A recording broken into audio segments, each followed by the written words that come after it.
This is R2D Tech, and today we're going to have a look at the new Oppo Reno4 Pro, so stay tuned.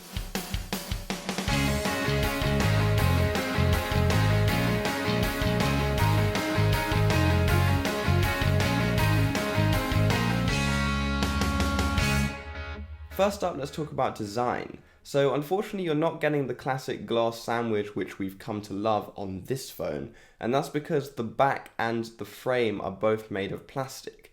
Now this does raise some durability concerns, especially when it comes to scratches and grooves, which might present a bit of an issue, especially if you have other things in your pocket like keys. But I will say that in terms of the look, the matte back is very cool, even if it is made out of plastic.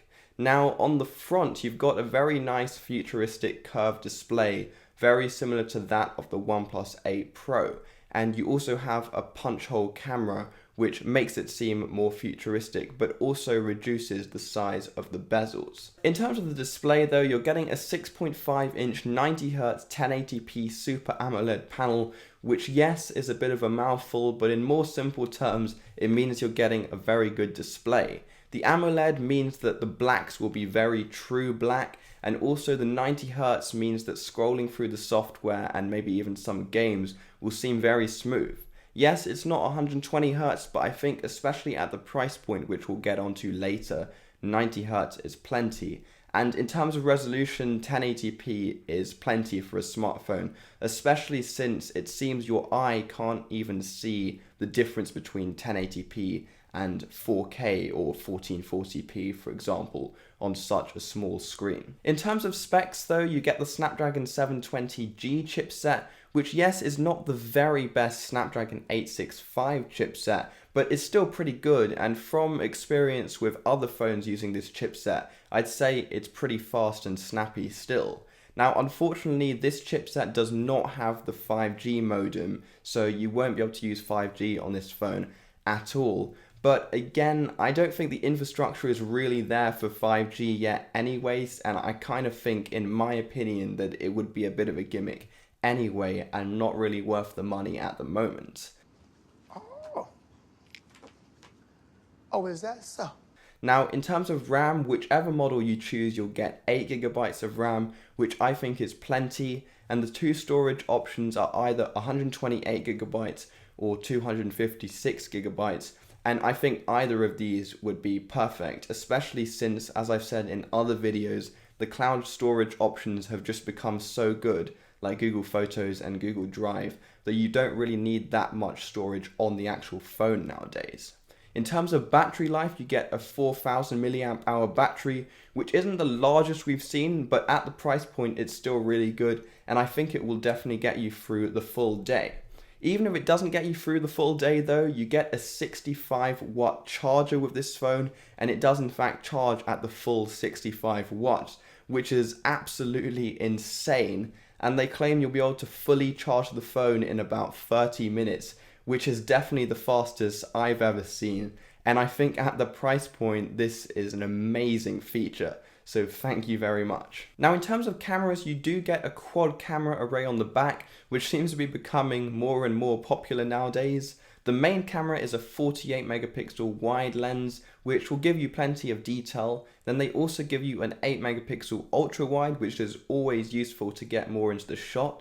And then a 2 megapixel macro lens. Now this one I think is a bit of a gimmick and won't give you the best quality photos, but hey, if it's there, I'll take it. And finally you get a depth sensor, which is useful for capturing those portrait mode photos where you want to blur the background. On the front you get that kind of futuristic punch hole camera, and this is a 32 megapixel wide lens. Now this is actually quite a lot of megapixels, but as we've seen in the past, the megapixel count doesn't always translate to photo quality, especially since software processing has become a very major thing in terms of what the photo looks like in the end nowadays.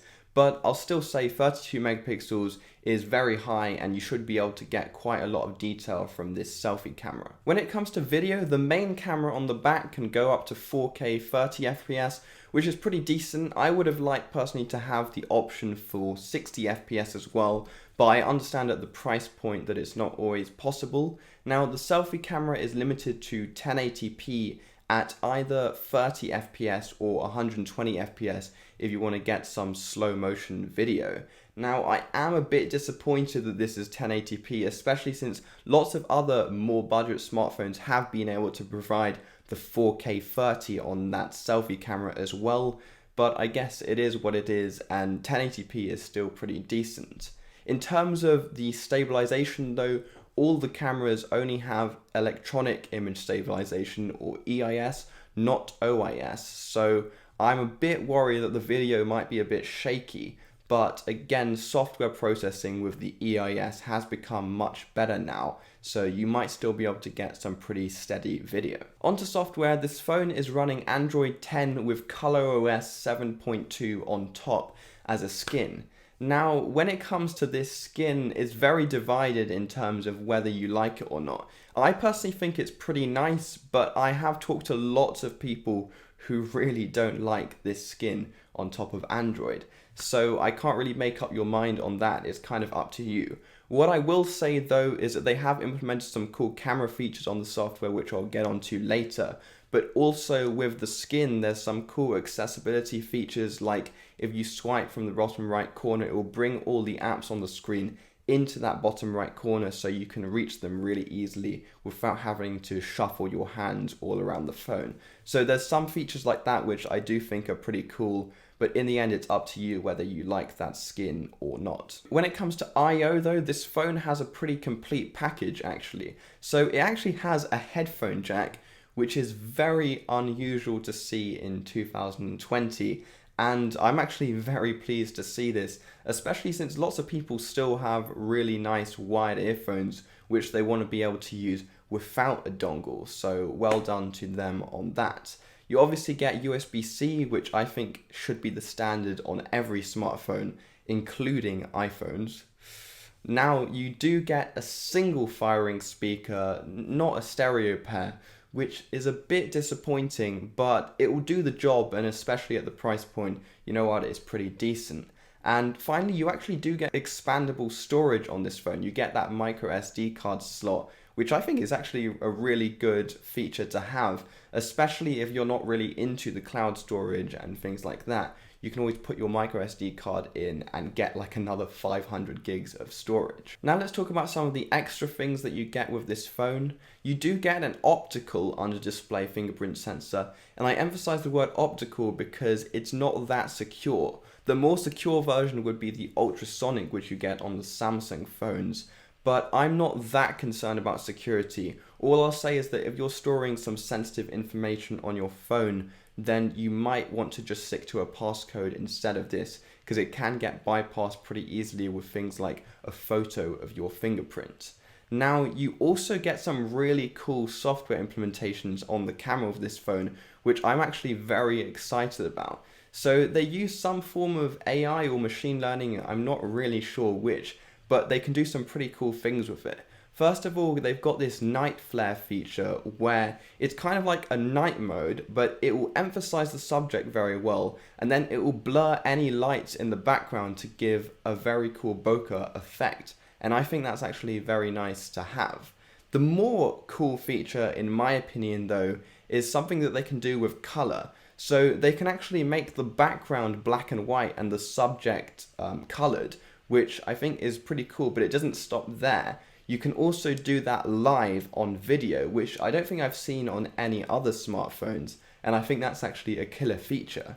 It doesn't stop there though, you can also do the same with other colors. So you can have a feature where it will only show the color green, for example, and make everything else black and white. And it can do the same thing with blue. And that can give you some really cool shots, and I think that's just great to see, especially on a phone at this price point. It just goes to show that smartphones are all going to be about software processing in the future and not necessarily the hardware. But I really like where they're going with this. Of course, we can't have a video where we don't go into the box. So as I said before, you get a 65-watt power brick in the box, which I'll say again is absolutely incredible, and thank you for putting this in the box. You could probably charge your laptop with this, it's that powerful. You also get a transparent case in the box, which does have that really nice flap to cover up the USB-C port, so you don't get any debris in there. And that's something which lots of these budget phones include now, and I'm really glad to see it, so thank you for that as well. You also obviously get the USB-C cable, but in addition to that, since you do have the headphone jack, you get a pair of wired earbuds with the standard 3.5mm connector. So that's always great to see. Now the last thing to talk about is going to be either a deal maker or deal breaker, and of course that's the price. It's expected to be around €370 or pounds in the UK and Europe, or equivalently that would be around $470, which I think is a pretty reasonable price for a more budget phone that offers so many features, including some of those cool software features. Now, the main target market I think will be India, and that's because the launch is actually going to be on the 5th of August in India, so I'm not exactly sure whether it's going to sell in all other markets. I know the new OnePlus Nord isn't going to sell in North America, but hopefully this phone sells everywhere, because that would be great to see. Other than that, I do think this is a great phone and you should definitely check it out. I'm not saying you should buy it, but at least give it a chance. Maybe go to the shop and try it out for yourself after the 5th of August. Now, if you did like the video, please leave a thumbs up, and if you really liked it and you want to see more content like this in the future, then please consider hitting the subscribe button and notification bell below.